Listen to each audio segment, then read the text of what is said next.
I will pick from where my brother Omboko has left.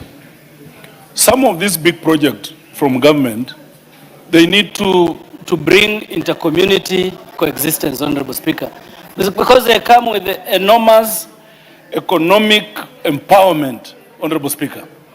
Initially, Honorable Speaker, we had Luanda in Vihiga, we had Mumias in Kakamega, and we had Mianga in Bungoma County, Honorable Speaker. Those were 3 counties, as it were. But now, if you remove, they have removed all the 3 except 1, Honorable Speaker, and taken to our brothers in Siaya and Kisumu. They now have Sondu, Ahero, Kiboswa, Yala, and Ramula, Honorable Speaker. It is unfair, Honorable Speaker. Because initially, Honorable Speaker, when the white man put a ruler on the geography of this country, it started from Mombasa to Nairobi, Nakuru, Eldoret, Honorable Speaker, Bungoma, Malaba. Now, we said, Alhamdulillah, this one is now bringing in Vihiga and Vihiga, Honorable Speaker, the cash crop, you understand, Omusala. How will it get to its people, Honorable Speaker? So, Honorable Speaker, yourself, I speak as a Luya leader, as a Luya elder, Honorable Speaker. Honorable Speaker, I'm finishing. As a Luya elder. Omusala is bang, isn't it? No, Honorable Speaker, Omusala is not a cash crop. I withdraw, Honorable Speaker. Yes. I withdraw. But, Honorable Speaker, you and I come from the same community. He has withdrawn. You and I come from the same community, Honorable Speaker. As our leader, Honorable ranking leader in the Luya nation, you have gone on record, Honorable Speaker, to the Luya nation, speaking about these stations, Honorable Speaker.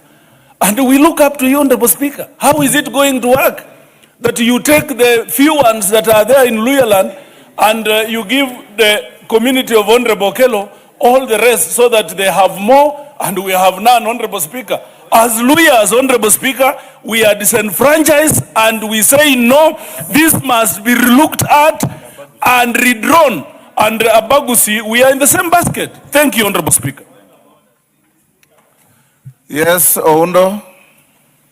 Honorable Speaker, at times we do wish to keep quiet, but at times we are pushed to the wall and we have to speak out. Yes, I know quite of the stations pass through Busia on the way to Malaba, but I think the station at Luanda is so critical, especially for myself, because it's more or less like the center point.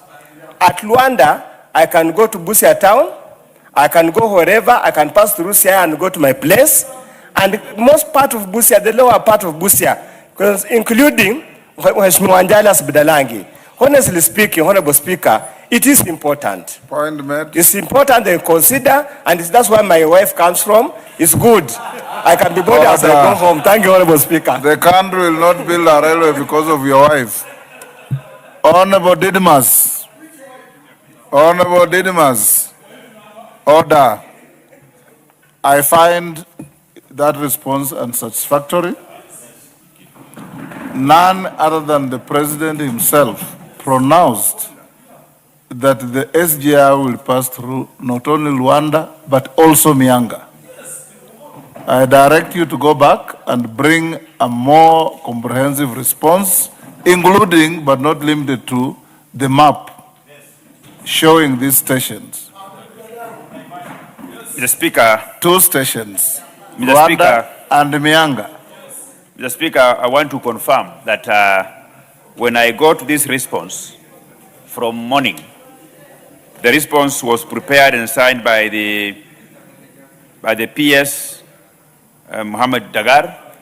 I can confirm that the minister is bereaved, he's lost his father, and I agree with the members of this House that this response is substandard, and I therefore want to make a commitment that next week we must be able to table a standard response that will capture the aspirations that the President had, that this railway should pass Luanda, and it should pass Mianga. That is what we are doing, Honorable Speaker. Thank you. I'll direct you to bring a response within the first week after recess, clearly indicating those two stations. Much obliged, Mr. Speaker, sir. Thank you. Next order. Hold on. Yes, Jared Okello. What is your point of order? I thank you very much, Honorable Speaker, and allow me to thank you most sincerely for walking the journey of rationalization of hardship areas, Honorable Speaker. Honorable Speaker, the Prime Cabinet Secretary was with us under 2 weeks ago, and he did allude to the fact that some body went to court to petition the report that came from the Multi-Agency Technical Committee. Honorable Speaker, while appearing before Education Committee last week, the Principal Secretary for Public Service did confirm that the court disallowed the petition, Honorable Speaker, and therefore paving way for Public Service to gazette the areas that were earmarked for hardship allowances, Honorable Speaker. Honorable Speaker, you have kept your eye on this ball this far, understanding the disparities that have been in place with certain areas, Honorable Speaker. Honorable Speaker, I would kindly request you to ask the majority leadership to fast track this matter, Honorable Speaker, because I remember when the Prime Cabinet Secretary presented that report here, the government was going to save 6 billion shillings after doing the rationalization, Honorable Speaker, because it was believed there were areas that really did not merit, or situations have so far improved that do not allow them to continue benefiting, Honorable Speaker. And with our very constricted fiscal space, Honorable Speaker, I think it behoves all of us to be as responsive as we can. Point made. Furnish my office with the outcome of the case. Okay. That made the Prime Cabinet Secretary refrain from concluding the matter, so that I can give the majority leader further direction on the matter. Most obliged, Honorable Speaker. I should If you be can doing furnish this the tomorrow. office of the clerk with the outcome of the case. I will do so, Honorable Speaker. Next order. Yes, Wamboka. Before we proceeded to recess, Honorable Speaker, I had asked a question to the Committee of Education with regard to JSS teachers, and you had directed that upon resumption, when we come back, the first week they address it, Honorable Speaker. To date, they have not sent the answer. Thank you, Honorable Speaker. Was it the Committee on Education? Yes, Honorable Speaker. I'll revisit it tomorrow in the afternoon. Next order.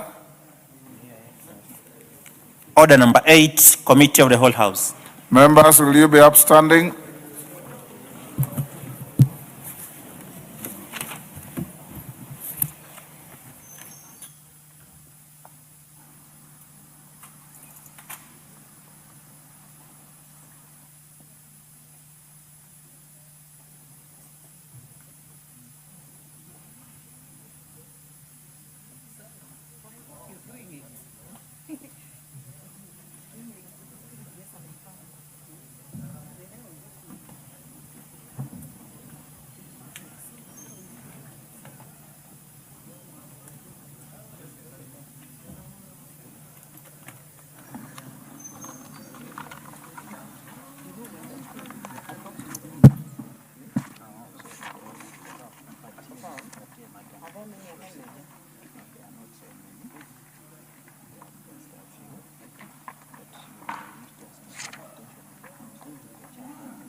Honorable members, we are now in the Committee of the Whole House. for the Special Economic Zones Amendment Bill, National Assembly Bill number 8 of 2026. Honorable members, kindly note there are some amendments on the order paper. There are also some revised amendments by the Committee on Trade that are in circulation that you can refer to. Clause 3. I propose, honorable members, I propose the question that clause 3 be part of the bill. There are some proposed amendments. Chairperson Trade, are you ready to prosecute your amendment? Yes. Honorable Chair, I propose that clause 3 be amended by deleting clause 3.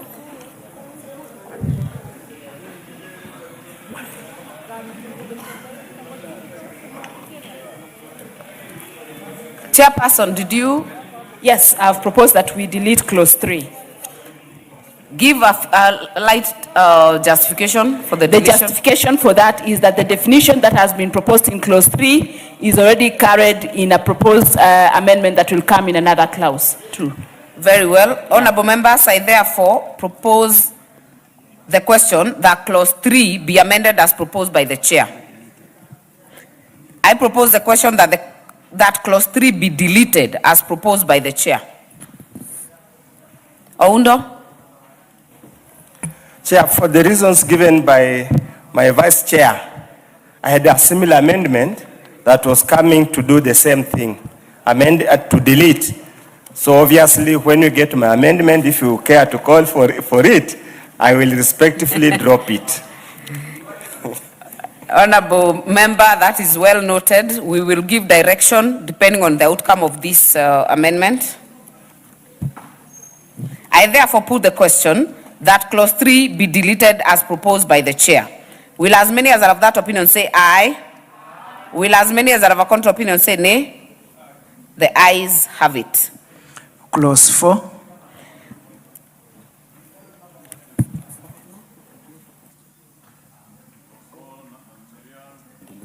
Honorable member for Funyula, definitely your proposed amendment falls. Yes. Clause 4. I propose the question that clause 4 be part of the bill. Mover, Chairperson, Trade Committee. Honorable Chair, I propose that clause 4 be amended in the amended form. And the justification for this is that we are introducing a 10-year special license, which initially in the bill was for only one particular sector, which was the petroleum zones. But we have now expanded to include other zones within the export processing zone. That includes the special economic zones, that includes those that have been defined under what we are calling industrial park. But there is a rider to it that any of those investments shall have a minimum investment of 5 billion, so that only those who are going to put investments that are above 5 billion then benefit from this special license of a 10-year period. That does not exclude the people who are going to do or invest in the oil and gas sector under midstream and upstream. Thank you, Chair. Very well. Allow me to propose a question. I propose a question that clause 4 be amended as proposed by the chair. Majority Leader. Chair, I rise to support this particular amendment, Honorable Chair, because it supports what was provided for in the bill, but also mitigates against the risk of anybody going to court and saying that the provisions of the particular bill were unconstitutional in terms of being unfair and not giving everybody a level playing field. Therefore, this amendment is giving everybody a level playing field. However, with the proviso that if you get 10 years, there must be a minimum threshold. Again, to protect our nation from people who will want to come and set up shops to assemble small things and not help in our quest towards industrialization. Therefore, the minimum threshold of 5 billion shillings, and I know 5 billion could be relative in terms of time, and that is why the second bit of that amendment is allowing the Cabinet Secretary by notice in the Gazette to amend that minimum investment value set out under 5B. So that if in another 5 years, 5 billion shillings has the same value as 2 billion shillings today, then that threshold could be taken up, or probably currency loses value and 5 billion shillings becomes too much, then the cabinet secretary can vary that, of course, in consultation with the authority. But lastly, Honorable Speaker, Honorable Chair, let me ask the Ministry of Trade and Industry and the Special Economic Zones Authority. I am aware, because the CESA Director General has just informed me this morning or this afternoon that they are working on a comprehensive set of reforms for the special economic zones. And I want to ask them to hasten the reforms that they're working with. They tell me together with the IFC. And I know the Director General and some of his staffers are observing these proceedings. To request them to hasten those reforms so that we have a comprehensive law that covers all emerging issues in this sector of special economic zones. Because this is the way, Honorable Speaker, the world is going. If you saw what happened when the war began in Iran, in the Gulf region, you saw the transshipment of cars coming from somewhere headed to the Gulf that came to Lamu. And we've been speaking about the Lamu Special Economic Zone for years. We must move from speaking now to actualizing what we have been speaking about. And that's why I want to ask that, since these are things that were conceptualized a long time ago, let us hasten all the reforms that we need and tell the Special Economic Zones Authority and the Ministry of Trade, Parliament is more than ready. And the record time in which that Parliament has been able to take this bill through public participation, very comprehensive public participation, listen to stakeholders and gotten to where we are today, is testament of the House's commitment to ensuring that we have special economic zones that are working and that are attracting investors from all over the world to come and invest in this country to create job opportunities for our young people. Thank you, Honorable Speaker. I support those amendments. Very well. Kindly, if you get an opportunity, do not be like the majority leader. Do not debate, because we are on that committee of the own. Member for Funyula, I'll give you, because you had a similar proposal, so that when, if this is carried, then yours will fall. Chair, let me thank the majority leader, and let me thank also the vice chair for having listened to the wishes of the majority of stakeholders who came before us. The way it was drafted and the initial recommendation by the committee was discriminative and was going to place the national parliament and the country in bad light. This is the spirit that we need to embrace in this parliament, because then we'll make laws that are actually for the people of Kenya and for the benefit of the people of Kenya. As we pass this law, Honorable Chair, the issue of tax expenditure will have to be addressed in the comprehensive review that we are intending to have in respect of this ecosystem. With those few remarks, Honorable Speaker, if it is carried, I'm happy. My amendments and my views and my empathy with the people of Kenya will have been carried along. Thank you, Honorable Chair.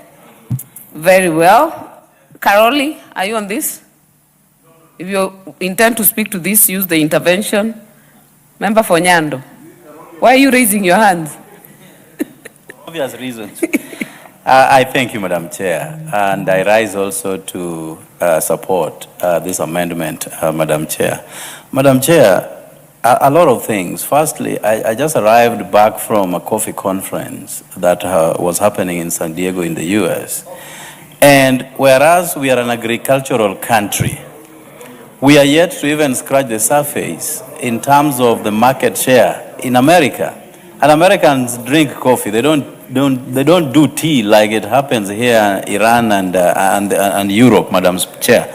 And therefore, we are going to have finished products moving away from selling raw materials to people who would then add value and bring them back to us at a very higher rate, Madam Chair. And therefore, this kind of intervention is timely and is key. On the issue of 5 billion that will then run for 10 years, is like an incentive to prod people to come and invest into our country with a longer time frame of 10 years, Madam Chair. And therefore, I thank the committee for bringing this amendment, and I support.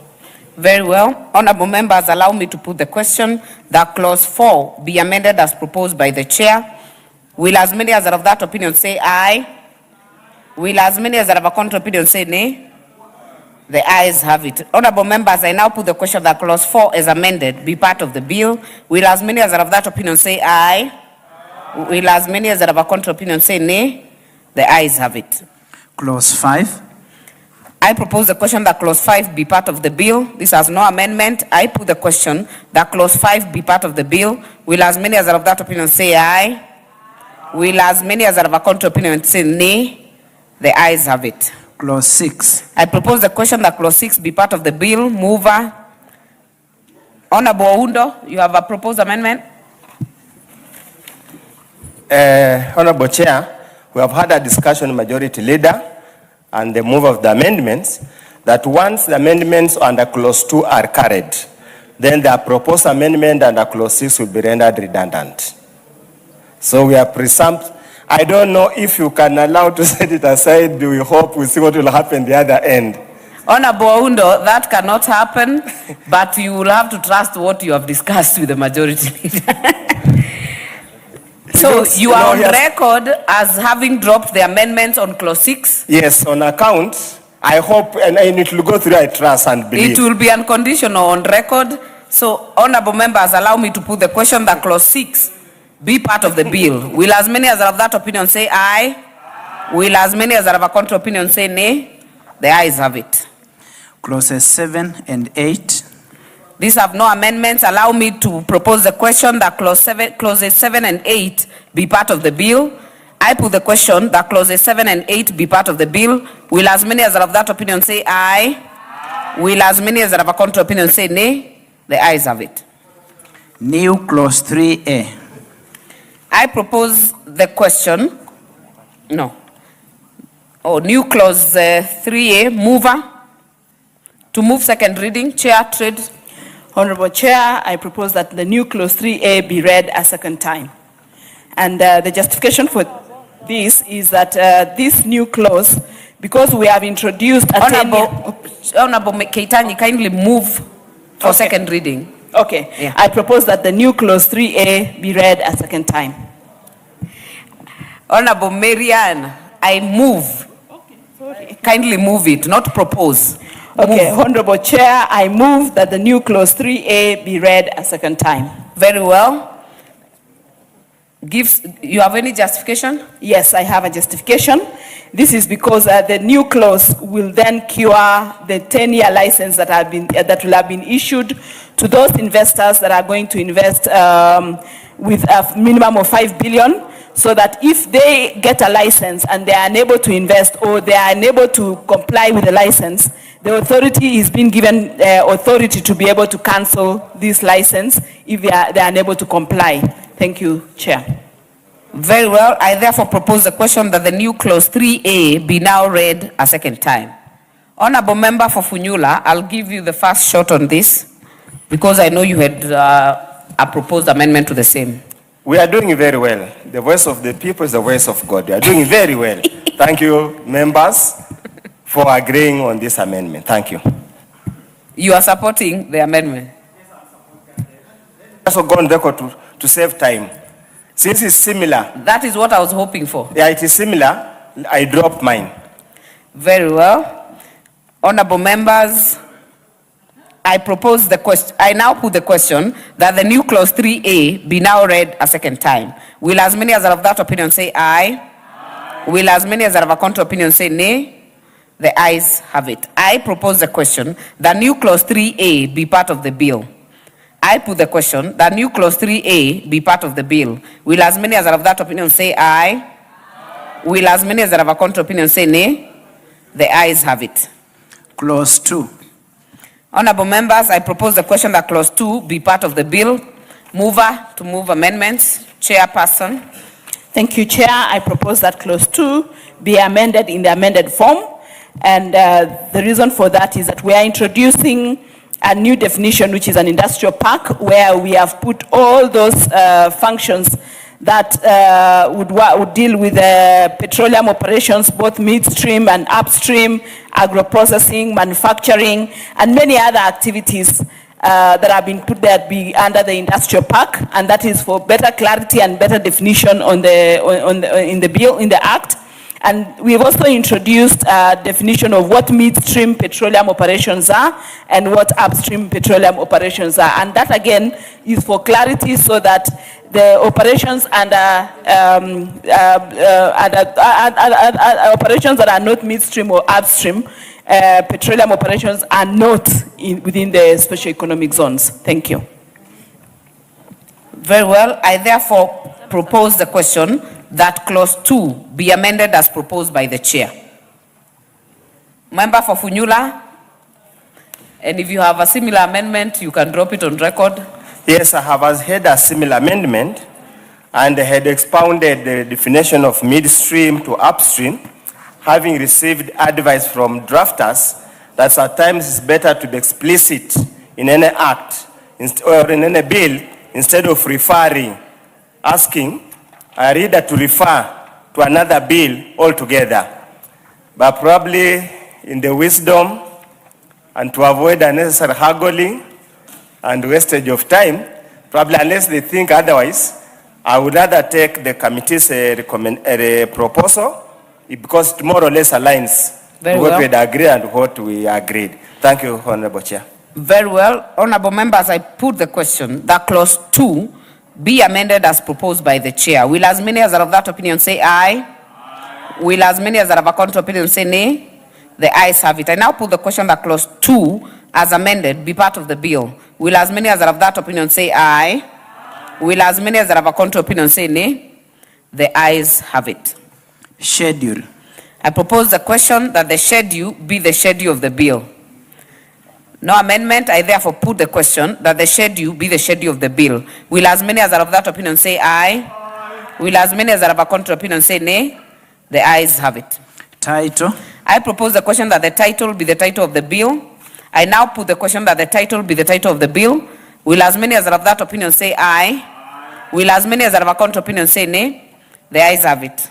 Clause 1. I propose the question that clause 1 be part of the bill. Mover, chairperson. Thank you, Chair. Proposing that clause 1 be amended to include the date when this act will will take effect, and that is upon publication of this particular act. Thank you. Very well. I therefore propose the question that clause 1 be amended as proposed by the chair. There is no interest on this. I now put the question that clause 1 as amended be part of the... No, I now put the question that clause 1 be amended as proposed by the chair. Will as many as are of that opinion say aye? Aye. Will as many as are of a contrary opinion say nay? The ayes have it. I now put the question that clause 1 as amended be part of the bill. Will as many as are of that opinion say aye? Will as many as are of a contrary opinion say nay? The ayes have it. Honorable members, we have come to the end of this committee of the whole. Can we have the mover to move reporting?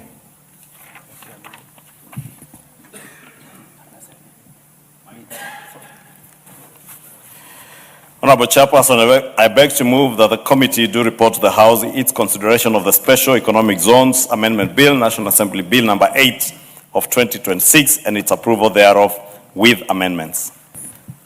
Very well. I therefore put the question that the committee do report to the House its consideration of the Special Economic Zones Amendment Bill, National Assembly Bill number 8 of 2026, and its approval thereof with amendments. As many as are of that opinion say aye. Aye. Will as many as are of a contrary opinion say nay? The ayes have it.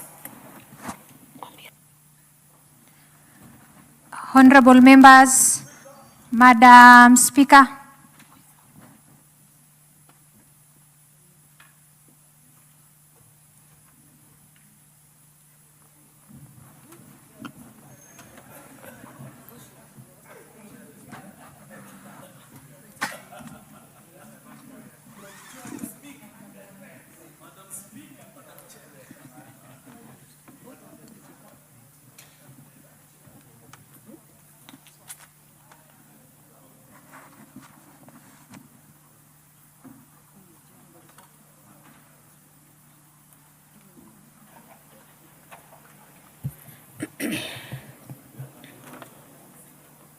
Chairperson.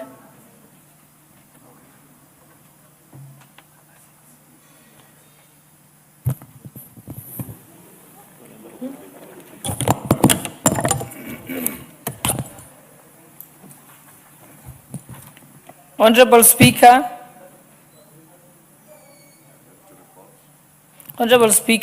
I beg to report that the Committee of the Whole House has considered the Special Economic Zones Amendment Bill, National Assembly Bill number 8 of 2026, and approved the same with amendments. Very well. Honorable members, I propose the question that this House do agree with the report.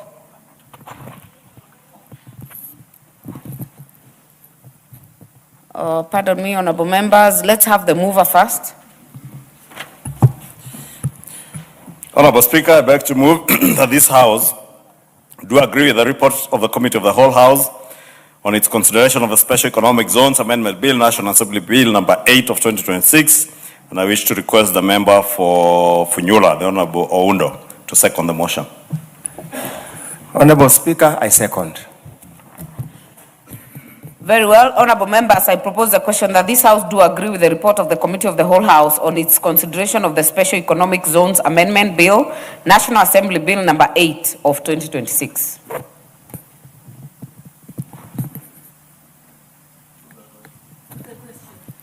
I will then put the question, honorable members, that this House do agree with the report of the Committee on the Whole House on its consideration of the Special Economic Zones Amendment Bill, National Assembly Bill number 8 of 2026. Will as many as are of that opinion say aye? Aye. Will as many as are of a contrary opinion say nay? The ayes have it. Move third reading. Honorable Speaker, I beg to move that the Special Economic Zones Amendment Bill, National Assembly Bill number 8 of 2026 be now read a third time. And Honorable Speaker, as I request the Honorable Member for Aldai, Honorable Marian Ketanyi, the indomitable Vice Chair of the Trade Committee, to second. Allow me to just reiterate what I had said earlier, Honorable Speaker, that any piece of legislation that we enact in this House must be anchored on policy. And I think that must be made clear to the bureaucrats in government, that this House will not allow people to parachute things that are not anchored on any policy into the House, because I saw attempts when the committee started interactions over this bill to parachute certain substantive amendments into this piece of legislation that had not gone through policy considerations in cabinet. We must emphasize that if those in government want to propose any policy changes to be anchored in law, they must be processed through cabinet, so that there is orderly conduct of business in legislative processes, Honorable Speaker. With those remarks, Honorable Speaker, I request Marianne to second. Honorable Speaker, I second. Very well. Honorable members, I propose the question that the Special Economic Zone Amendment Bill, National Assembly Bill number 8 of 2026 be now read a third time. Do I put the question? I put the question that the Special Economic Zones Amendment Bill, National Assembly number 8, Bill number 8 of 2026 be now read a third time. Will as many as are of that opinion say aye? Aye. Will as many as are of a contrary opinion say nay? The ayes have it. A bill for an act of parliament to amend the Special Economic Zones Act and for connected purposes. Next order. Order number 9, the Forest Conservation and Management Amendment Bill, National Assembly Bill number 38 of 2025, second reading. Majority Leader. Thank you, Honorable Speaker. I beg to move that the Forest Conservation and Management Amendment Bill, National Assembly Bill number 38 of 2025, be now read a second time. Honorable Speaker, I'll begin by begging your indulgence because I know the Committee on Environment under the able chairmanship of Honorable Kawaya, many of the committee members are not in the House, and will therefore seek your indulgence, Honorable Speaker, at an appropriate time, once the members present in the House contribute to this bill, we may adjourn debate so that we allow Honorable Kawaya's committee that is carrying out public participation on this bill to be able to come and have their input and also enrich it with what they will have gathered from the public participation process. And that is to say, Honorable Speaker, that this bill is a bill that is still under consideration. I know we will debate the bill as it is, as published, but we will seek to enrich it further based on what we get from the public participation exercise that is being concluded in the course of this week, and we do hope that we benefit from the committee members when they return from the retreat of their report writing on this bill. But this is a very important bill, Honorable Speaker, and it marks a very pivotal step in our legislative journey towards environmental sustainability.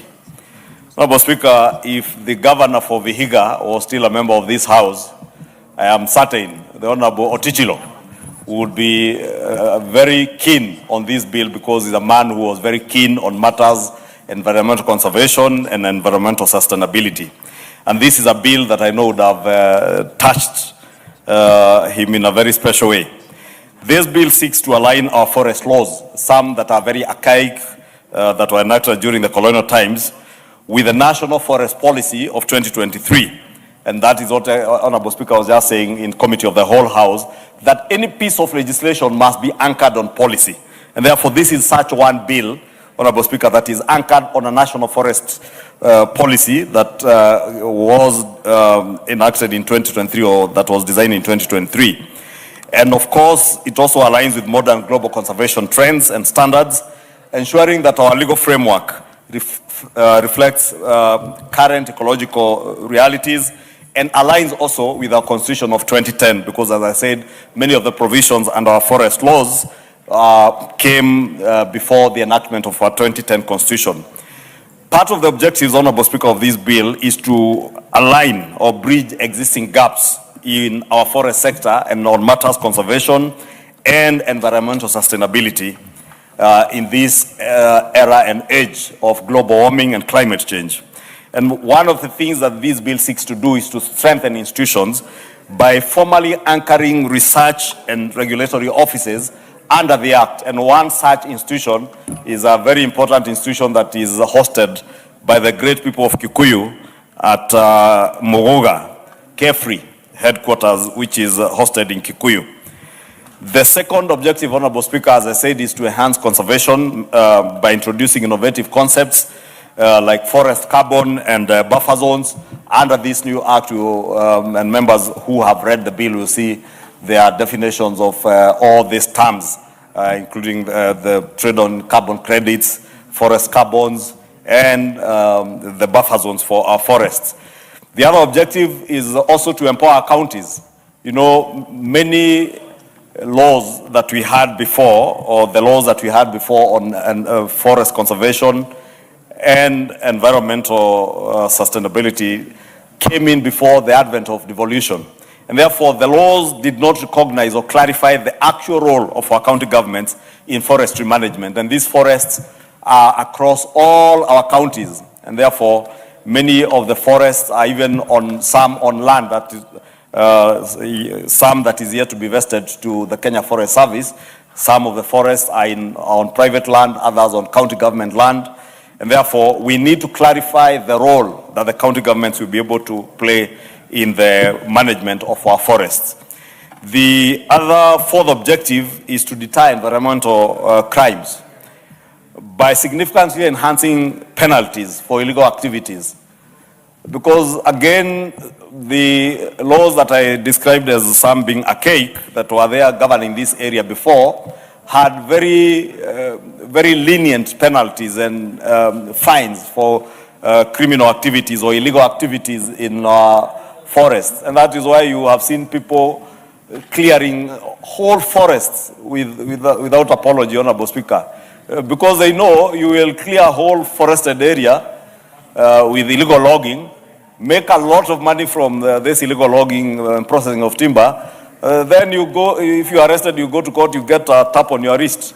We therefore want to make it painful for anybody to engage in any environmental degrading activities in our forests, Honorable Speaker. I know just cutting trees, even the general vegetation and fauna in our forests, including bushes, Honorable Speaker. People go and graze their animals in forests as if those forests are part of their grazing lands. We must be able to protect. I'm told I don't want to mention forest. The Deputy Speaker is instigating me to mention a particular forest. I am sure she will mention it when she is contributing to this bill, because I have neighbors and friends around Kaptagat, so I do not want to be misquoted. Honorable Speaker, this bill also introduces certain new concepts, as I said, in terms of being able to enhance our conservation, environmental conservation and forestry management. And in Section 17A of the bill, it establishes the Kenya Forest Academy, which will professionalize the training of our forest officers. And this section, Honorable Speaker, establishes a specialized training institution within the Kenya Forest Service, so that we have forest officers who are not just enforcers of the laws, people just carrying guns in our forests, arresting at times ladies who are fetching firewood in the forests, and probably at times it's small branches of trees that would have fallen. But we have a professional service that understands what conservation is, so that even when you are stopping people from grazing illegally in our forested areas, they understand that part of the conservation that they should be doing is to ensure that the flora and fauna within the forested areas is maintained, so that it preserves the moisture levels that are required for our trees to thrive. And therefore, Honorable Speaker, this Kenya Forest Academy will provide mandatory law enforcement and security training. It will also ensure that our forest officers are not just conservationists or just security officers, but they're also conservationists who are well-disciplined, well-equipped, and are capable of protecting our natural resources against increasingly sophisticated threats. Because, Honorable Speaker, again, in this day and age, you have seen even with foreigners, and I don't want to name any particular nationalities, people coming and invading our forest and doing all manner of things, including some breeding. I'm told there are those who are breeding ants in some of our forests. You know, Honorable Speaker, the most lucrative trade, illegal trade today in smuggling is not of elephant tusks. It's for small animals called ants. Those ants, I was in a report from the BBC that the queen, is it called the queen? Yes. The queen is trading in the black market at $220 for a female queen ant. And therefore, we have seen illegal activities.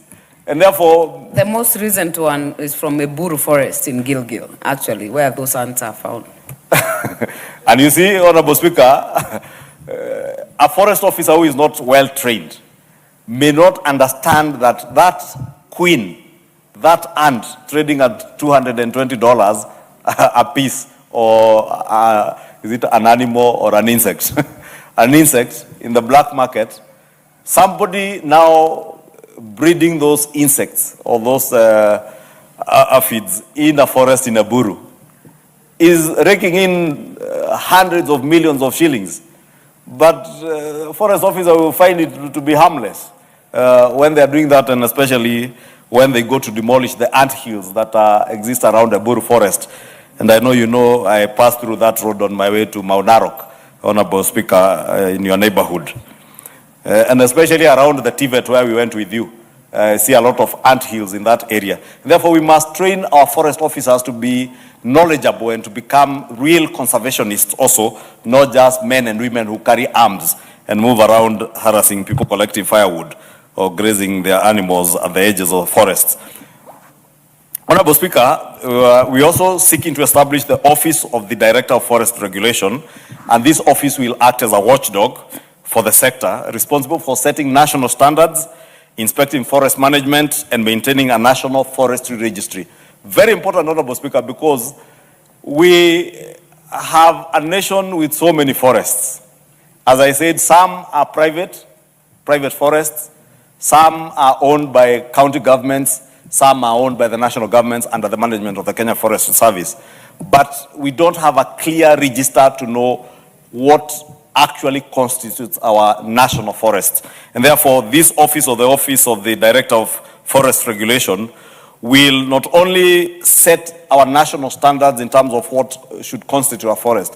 Is it just exotic trees? Is it indigenous trees? Or is it a mix of them? What species of trees do you categorize as protected trees? And how do you inspect this forest, even those in private forests, to ensure that if you have a particular species of trees that are good for water conservation within a water catchment area, and there is a private forest, that even that private forest is protected. And this Office of the Director of Forest Regulation will work very hard to ensure that that is done. Honorable Speaker, this also introduces what is that much needed oversight in terms of how we conduct our forests, including things like grading of timber, Honorable Speaker, and certification of experts. Today, I see people importing timber from our neighboring countries, from DRC, from Tanzania, some from South Sudan, and every Tom, Dick, and Harry masquerades as an expert in grading and certification of timber. And you get timber that you are told this is a very nice teak, well seasoned, but the moment you build a table like this with it, 3 months down the line, the timber warps and your table joinery separates. Even doors. And I've been to some houses, Honorable Speaker, I don't want to say whose house, where you find very beautiful mahogany doors or mvule doors. But you can see that door when it was new was very good. But with time, as time passes, because the timber was not properly treated, the certification was not done, the seasoning was not properly done, then it warps and creates gaps. So when you are at the door, you can actually peep inside the house before the owner opens for you. I say I do not want to mention whose house it is because he is my former friend.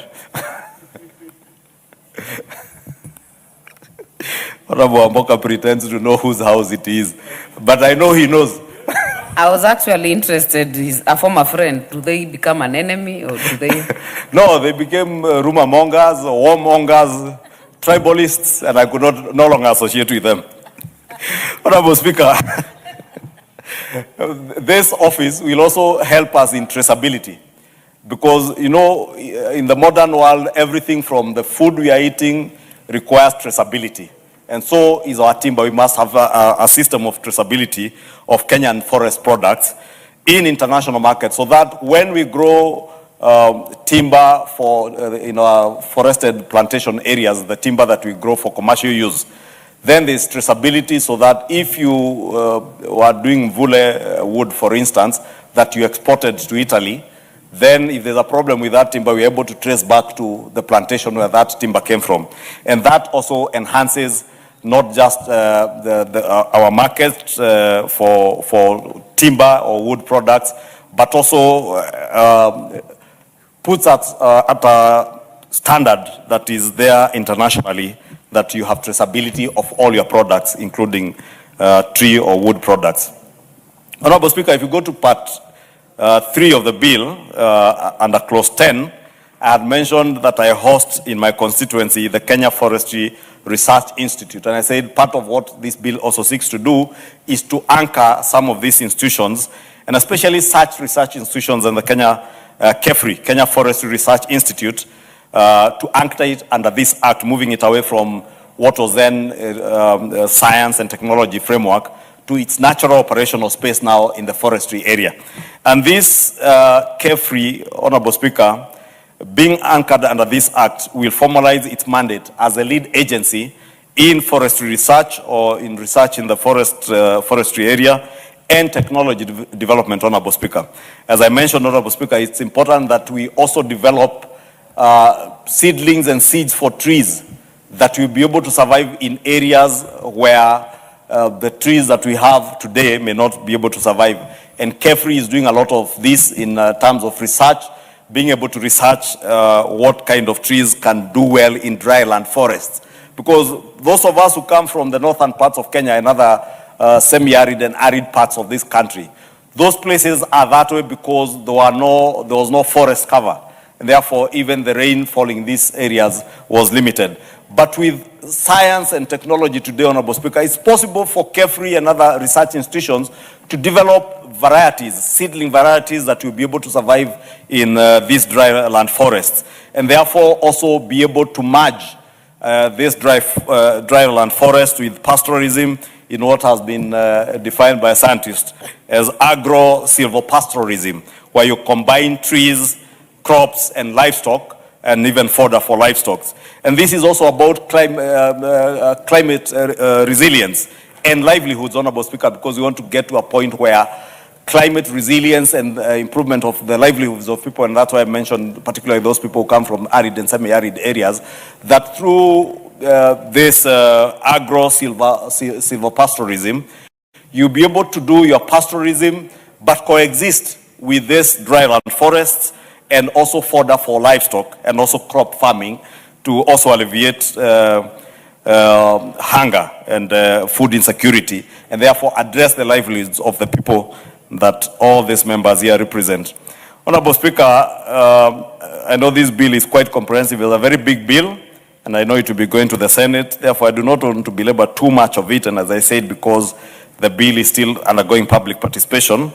But allow me to mention one last thing, Honorable Speaker, on what is provided for under Clause 13 of the bill, on the PES, or the Payment for Ecosystem Services, that is creating incentives, Honorable Speaker, for forest owners for ecological stewardship.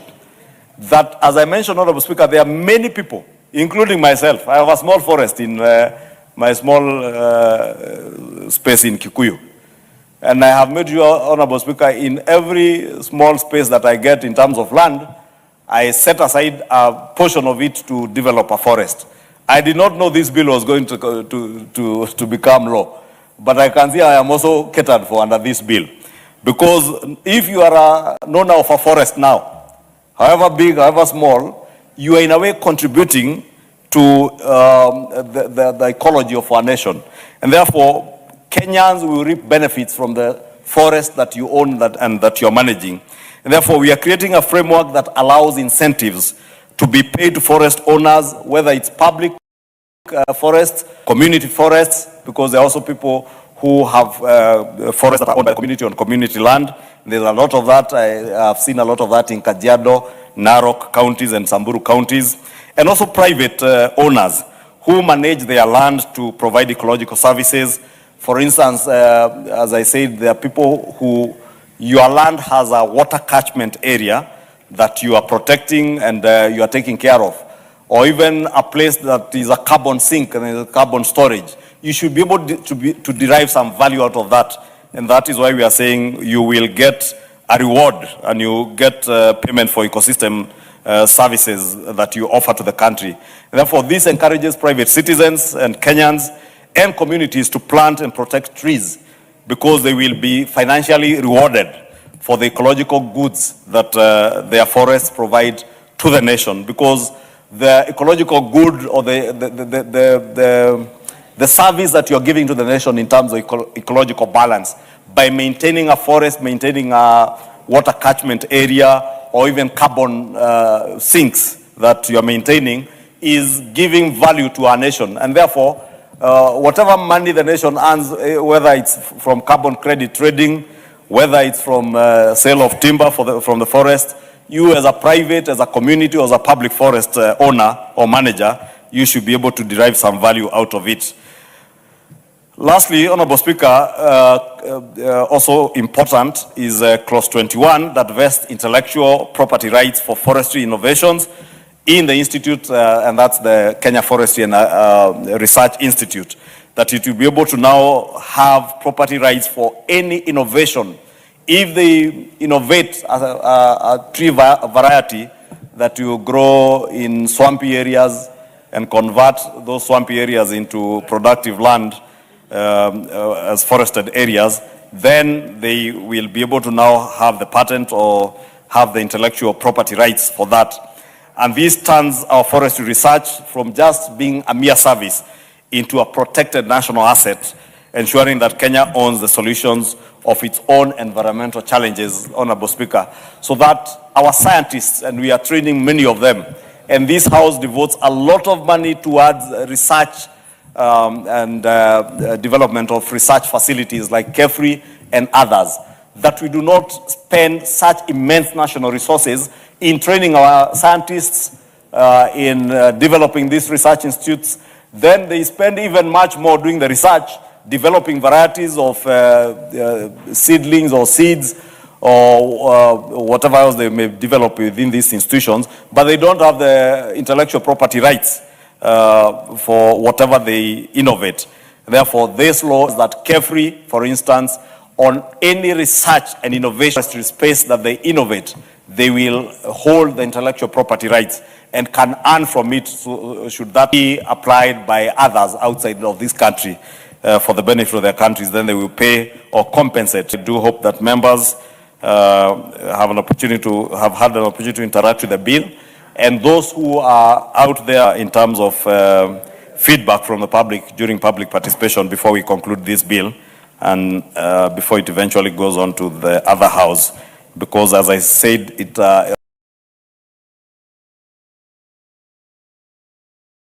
it is also bringing to the ambit of management of a forest or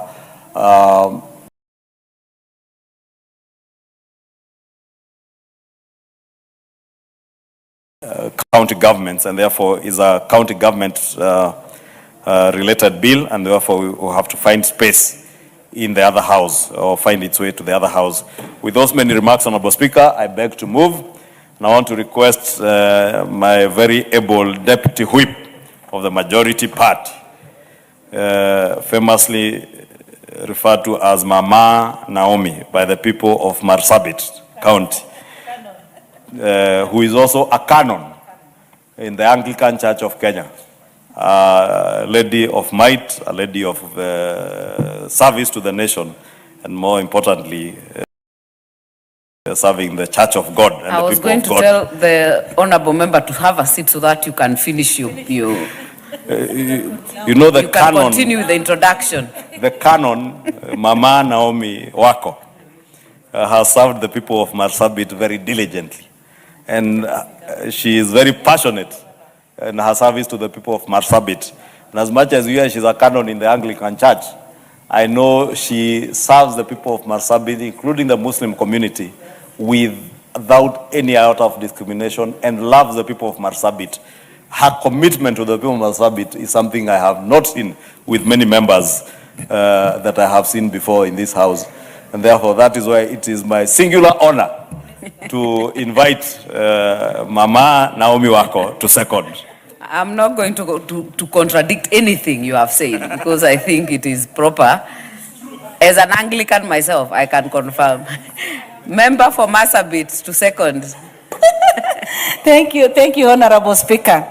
I want to appreciate my very able leader, majority leader, for the many good things he has said about me. I was whispering something, but he refused to say that. I was telling him just to say that the next governor of Marsabit County, and he said he reserves that for the next. Maybe he will say it when he's doing the replying. So we will wait. Yeah, thank you, Honorable Speaker. I beg to second this and confirm also that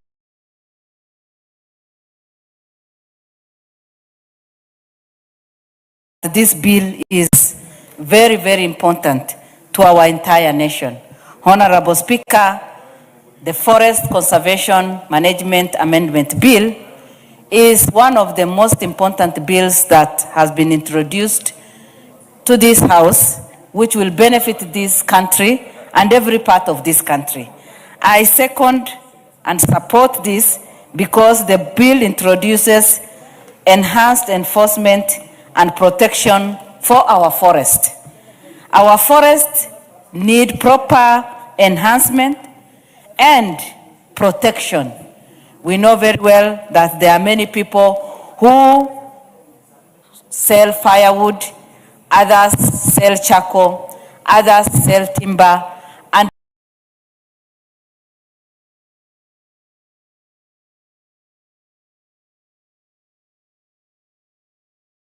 all these people interfere with our forest. But by introducing this bill, then we are able to protect. Honorable Speaker,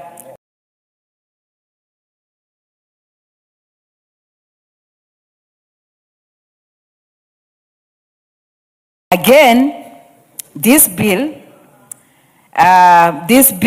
number 1 on private forest protection, it is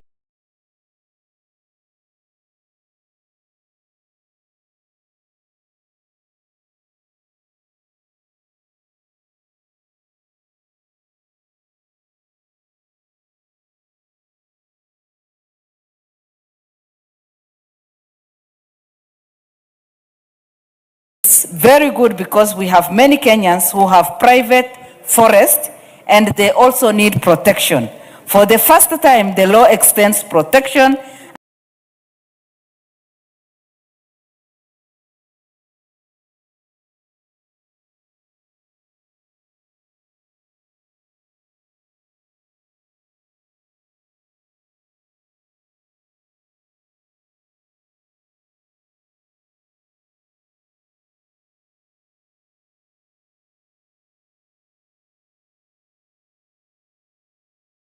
against unlawful violation to private forests which were previously excluded from specific prohibited activities under the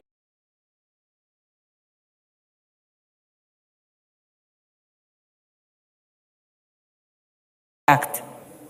This is a big relief to private forest owners because in the past they didn't have anything to protect them, but this bill will now put that into consideration. Again, increased penalty, because we have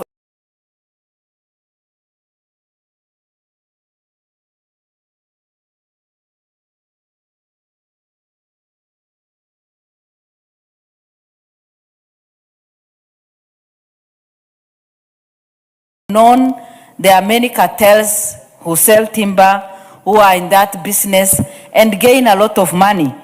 But many are the times that even when they do the wrong thing, the penalty is just 100,000, which is very minimal. And every businessman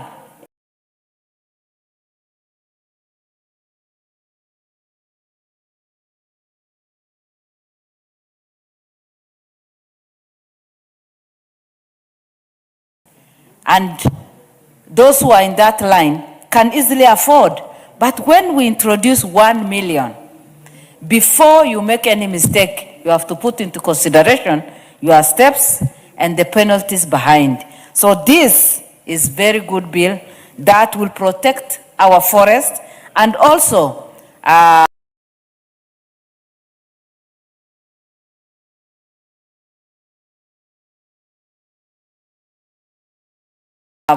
give enough discipline to those who are in that business and to the cartels. Again, for the uniformed cadre, the bill streamlined the designation of uniformed and disciplined officers, mandating security training and oath of allegiance. Honorable Speaker, I come from Marsabit, and we have one very beautiful forest that covers 1,554 square meters. Honorable Speaker, that forest is what sustains Marsabit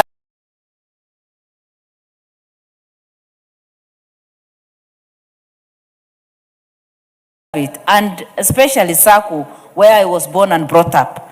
We have all the big 5 animals, the wild animals, and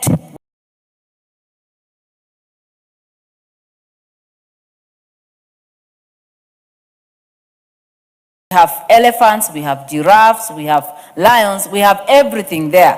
And this forest is what sustains both the human beings and the wild animals.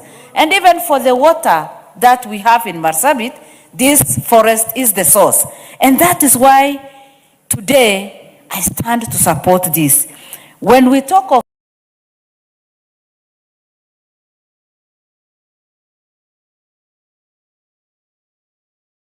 the uniformed officers, Honorable Speaker, we have some officers who have misused their opportunity, who have misused their offices, and sometimes mistreat people, sometimes even participate in doing some funny businesses within our forest. But this bill will then take care of all that. Honorable Speaker, taking care of our forest, especially with this climate change, we will be able to overcome all the challenges that will come with the climate change. Again, water cycle regulation and purification. As I said, as people of Marsabit, we depend on that forest even for the water that we use and we have. Again,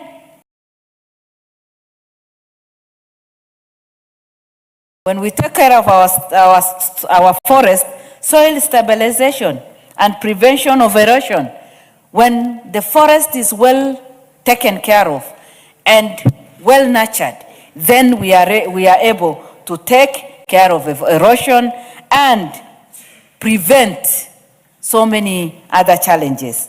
Again, when you look at taking care of the forest, economic and sustainable livelihoods. Forests provide food, fuel, medicine, and jobs for millions of Kenyans. Honorable Speaker, we have no option but to support this bill and also protect our forest. Protecting our forest, by protecting our forest, communities can also reduce the risk of diseases spreading from wildlife for human beings and also balanced ecosystem. So with those few remarks, Honorable Speaker, I second and I encourage every honorable member to support and debate so that this bill will be ascended to and benefit the millions and millions of our country. Thank you, Honorable Speaker. Very well. Honorable members, I therefore propose the question that the Forest Conservation and Management Amendment Bill, National Assembly Bill number 38 of 2025, be now read a second time.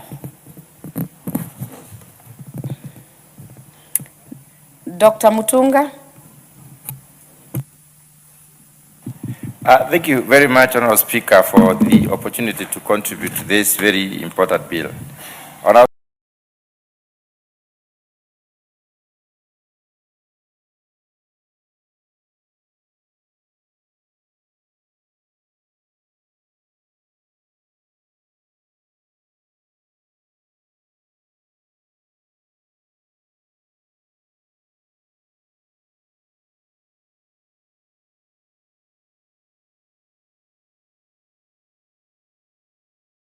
Africa, Kenya has less than 10% of forest cover.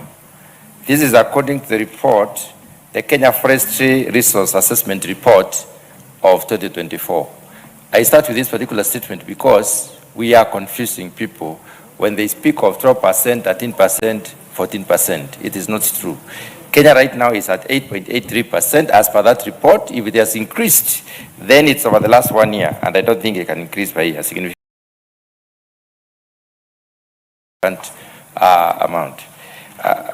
proportion. Honorable Speaker, I start pessimistically because we need to improve on the forest cover. And this particular legislation, the legislative proposal, comes in to support that particular intervention. Honorable Speaker, we have that 8.8 million hectares of graded land. The initiative mentioned in this particular legislation are going to help a great deal in enabling Kenyans and even foreigners who can invest in Kenya to try and reduce the degraded land. Because degraded land means land that you cannot use for anything else. we need to encourage people, we need to give them the incentive to be able to do that. Environmental conservation is key to sustaining and protecting the diversity of our species. This country enjoys a wide variety of diversity because we have quite a number of agroecologies. We start all the way from the high altitude to the lowest, even to desert. And that way we are able to have many different varieties of trees, many different species of plants, fauna and flora that we can preserve in this particular country. And improving and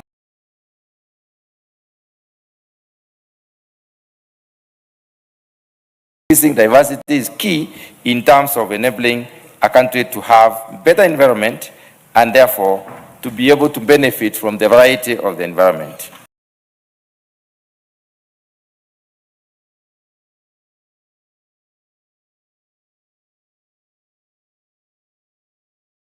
Madam Speaker, the bill proposes several initiatives in form of institutions and in form of functions.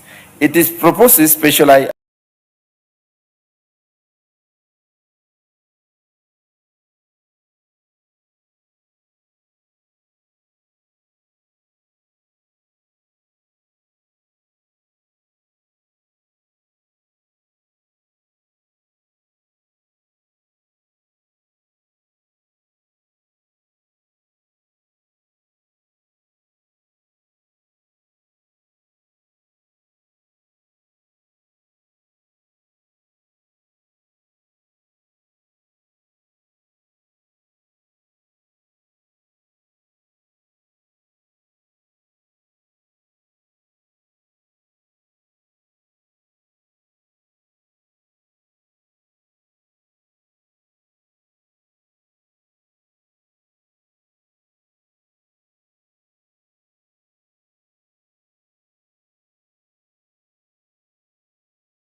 coming up with a professional service within the forest management system, professionalizing an institution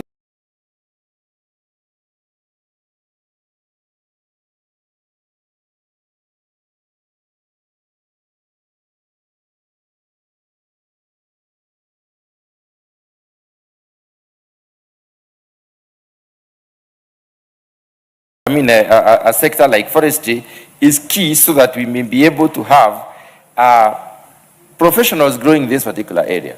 Madam Speaker, forestry used to be offered as a unit or a course within the Kenyan education system. And the growth of this particular domain has not been significant. It has not been immense. It's an area that we need to focus on so that we may be able to develop more professionals. And this particular provision within this legislation is going to help us a great deal in improving on the scope of the professionals that we can develop and therefore the domain that they can come up with. Madam Speaker, I have also realized that the legislative proposal comes in with the Kenya Forest Academy.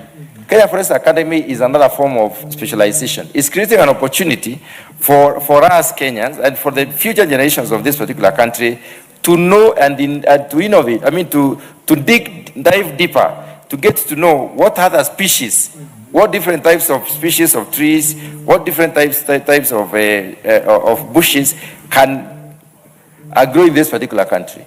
And this creates opportunities for Kenyans and even for other people who might come to live in Kenya to be able to have different species to apply. What I've noted with a lot of interest on our speaker is the incentive.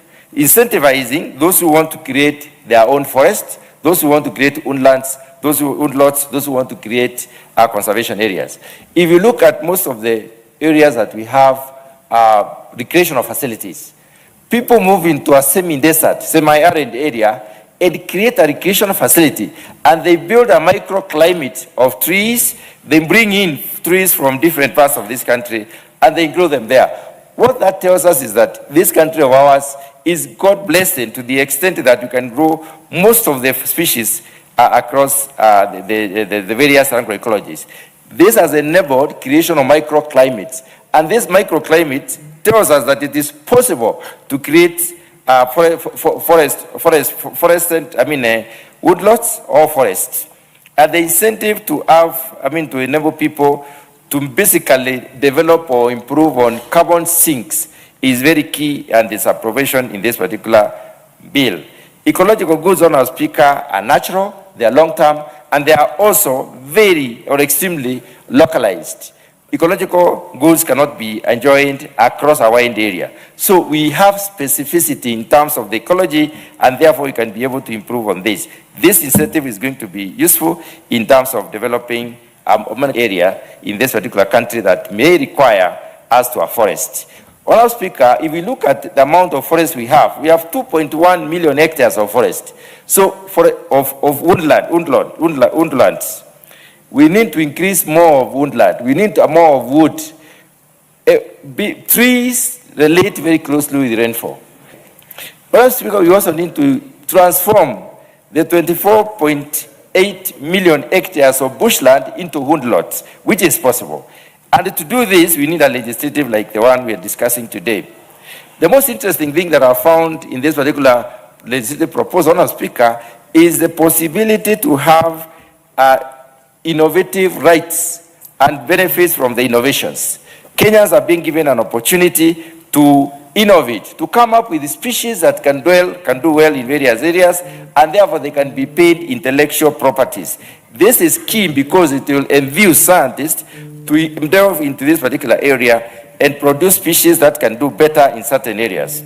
These species can be produced in different ways, and that is why enhancing the capacity of the research institute, the Kenya Forestry and Research Institute, is key in the sense that it will help this particular institute to diversify in terms of the varieties, in terms of the species of trees that they are going to be providing for different areas of this particular country, and in terms of also ecological locality matching, where we shall produce different species to promote afforestation in different areas. Honourable Speaker, I have specifically looked at the penalties because we have been having forest destruction. Felling of trees, it is without managing the harvesting part of it. We clear bushes, we fell down trees, sometimes people burn charcoal and so on and so forth. The penalties that have been specified in this particular legislation. Let me say, this man talking, Rendikiri, grew up from the benefit of the forest. My late father was a sawmiller and the founder of timber industry in Meru County. He started 3 forest stations and was pioneers of afforestation in Meru County. The importance of forests and forestry in this country should be given a lot of prominence. I say so because, Madam Speaker, through forestry, we have the economy. Through forestry, Madam Speaker, we have the advantage of the climate. I'm not forgetting that we are part of the global concern of climate. And our president, His Excellency the President, has been nominated as a champion of climate change in Africa. Madam Speaker, this bill comes the right time. Madam Speaker, yesterday I had a meeting with one of the largest CFAs, and one of the concerns is conservation. And not only conservation, but also sustainability. Because, Madam Speaker, the kind of trees now we are planting, the exotic trees, and they have the traditional trees and the modern trees, some of them are not able to sustain the area for a long time. Madam Speaker, we have so many areas now who have no water because the climate has changed because of environmental degradation. And this is a global concern. Madam Speaker, just like other speakers have said, there is a lot of biodiversity economy in our forests. And we cannot really be proud of that. As I said, I grew up from my forest economy. My father was a logger, and the family continue to do the same business. But also, Madam Speaker, forests have helped us in terms of soil conservation, Madam Speaker. Madam Speaker, there are some forests which have cultural and social values. If you go to central Kenya and even go to west Kenya, you find some forests are traditional and have some traditional and cultural values. And this is very important in terms of conservation of our culture. The same thing goes to improvement of the air. But that's not the important thing, Madam Speaker. This bill brings in the regulation. And this is one of the things that really has been missing, the gap. Because what we have been having is Kenya Forestry Services. And the Kenya Forestry Services have been focusing more on guarding the forests. And that's why you find their biggest business is the rangers. And what the rangers do, they carry guns. And many of them have no clue of what conservation is.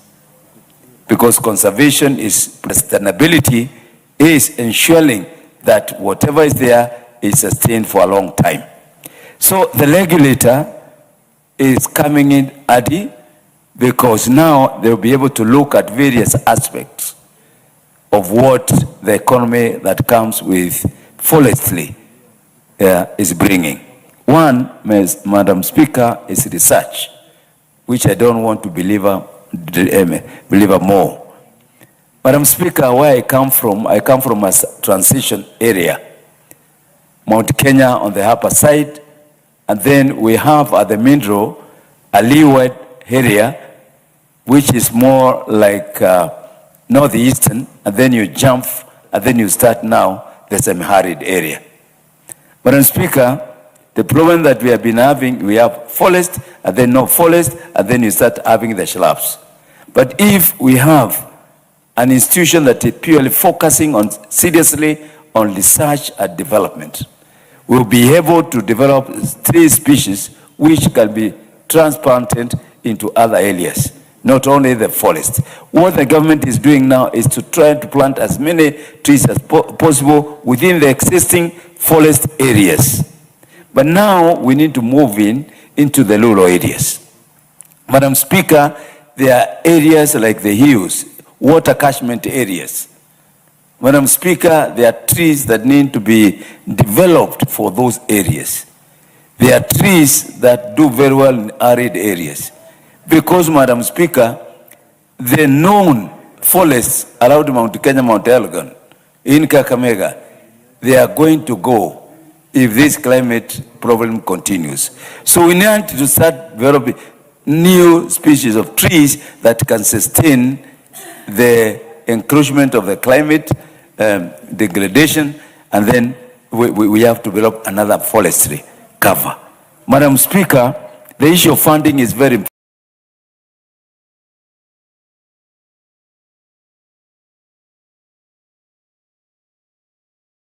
important. And this bill is bringing that issue and element of funding, which is very, very important. Madam Speaker, the issue of training. Madam Speaker, I had the opportunity of meeting some people during the Africa Urban Forum last week. And when I met this person, he was telling us there are people who specialize on climate with the urban poor. This is an emerging concept of coming up with climate resilient activities within the urban sectors. It's something that I find very, very important. And now with the enhanced training and research, I see something now coming up through this bill. Madam Speaker, put our ends down. This I see as attracting a lot of investors, a lot of interested parties. Madam Speaker, we have so many people out there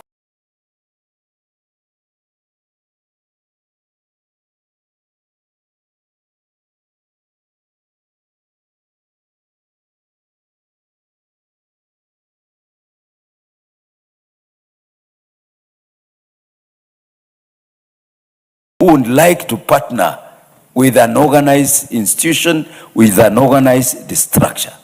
We have NGOs that are focusing on climate change and specifically on tree growing, because we no longer speak about tree planting. We are talking about tree growing. With now the regulator focusing and coming up with new ways of doing things, I see even coming up with forest in the areas in terms of fruits, because we have avoided that for a long time. So with the research and the trainings, I find we are wasting a lot of resources. We have so many graduates as police rangers in the forest.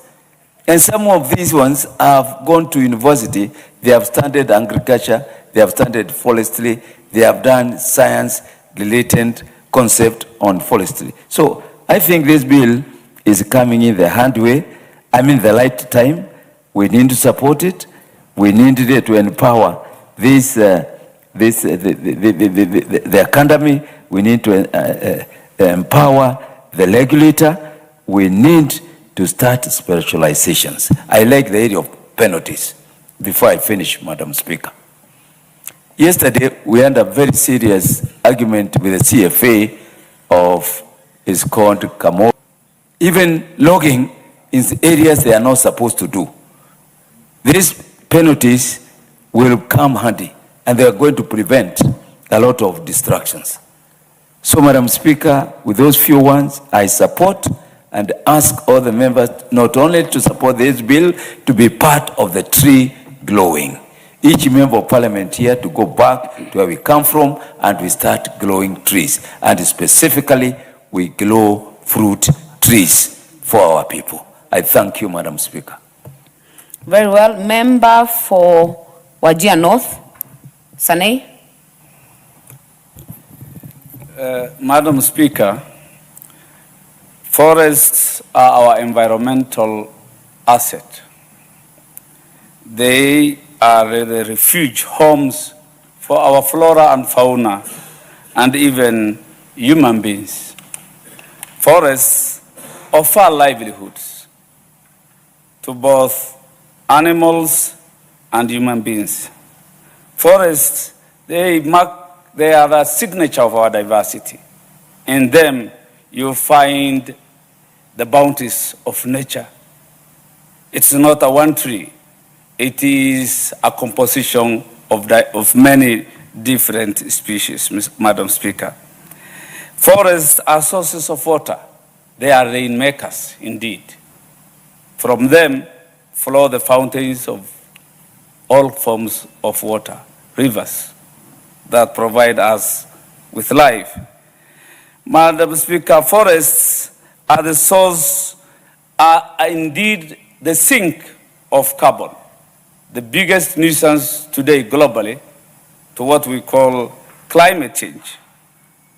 They are the ones required to absorb the carbon so that we are safe on planet Earth. Without forest, then all other problems follow.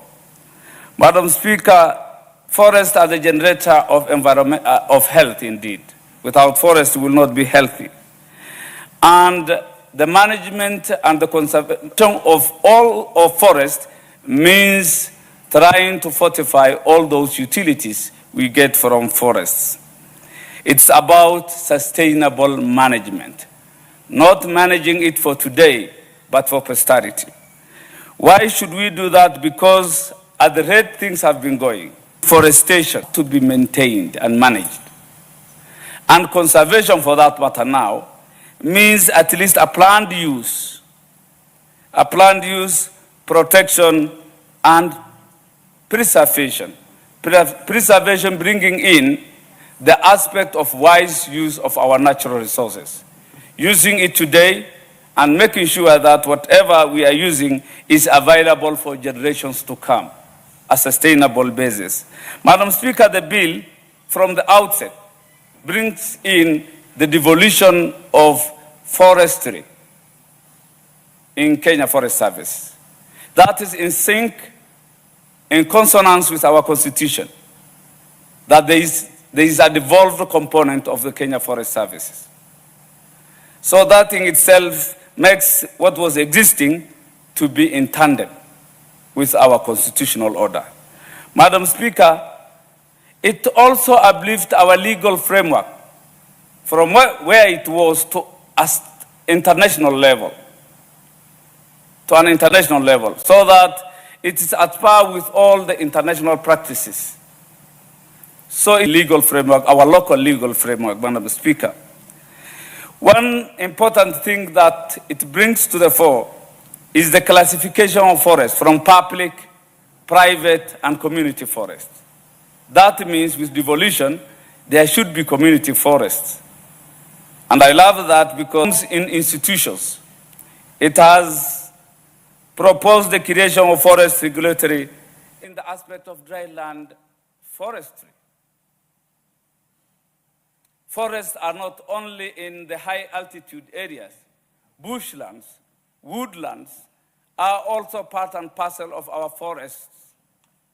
So by harvesting water and making sure that there is forestry in the ASALs, drylands, that is a welcome move, Madam Speaker. It brings the aspect of enforcement very well. Kenya Forest Service warders have been transformed to a disciplined force, a disciplined team, uniformed and disciplined, meaning they shall be enforcing. They shall not just be watchers. They will not just be like security guards as it was, but now they will have that further teeth to enforce, the muscle to enforce that which is within, under their mandate, under the armpit of Kenya Forest Services. Madam Speaker, the legal framework for managing carbon trade has been brought in.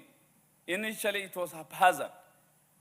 You could hear some communities have earned from carbon trade. There was no way, there is no legal framework for that kind of thing. This amendment brings in the legal framework to make sure that carbon trade is being managed. Furthermore, it brings the easements. There has been cases of where forest land has just been interfered with. A lot of complaints, hue and cry about what belonged to Kenya Forest Services being exercised. Now, it allows a way to make sure that there are easements in case there is need for public utilities, be they roads, other infrastructure for public good, not against conservation and management of our forests. Madam Speaker, it also brings in that aspect of managing fragile ecosystems. Ecosystems that are fragile, sensitive, that need to be taken care of.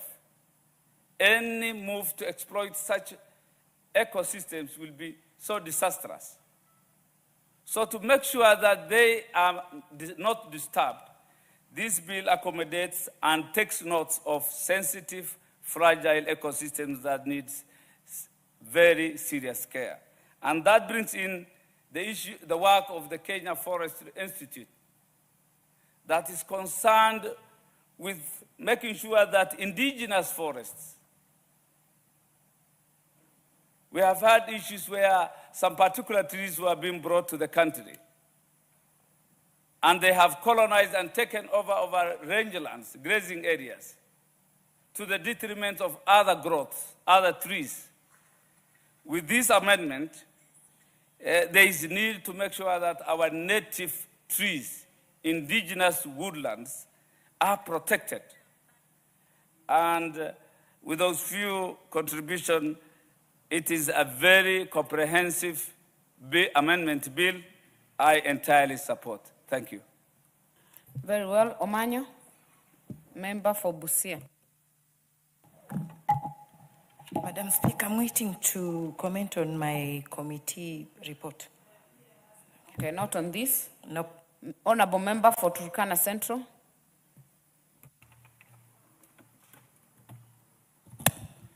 Madam Speaker, thank you so much. I want to make contribution on this bill, amendment bill. Although sometimes people confuse Turkana not to have a forest. We have Loima Forest in Loima constituency. Madam Speaker, this 13th Parliament, if I may start, has done a lot on climate change.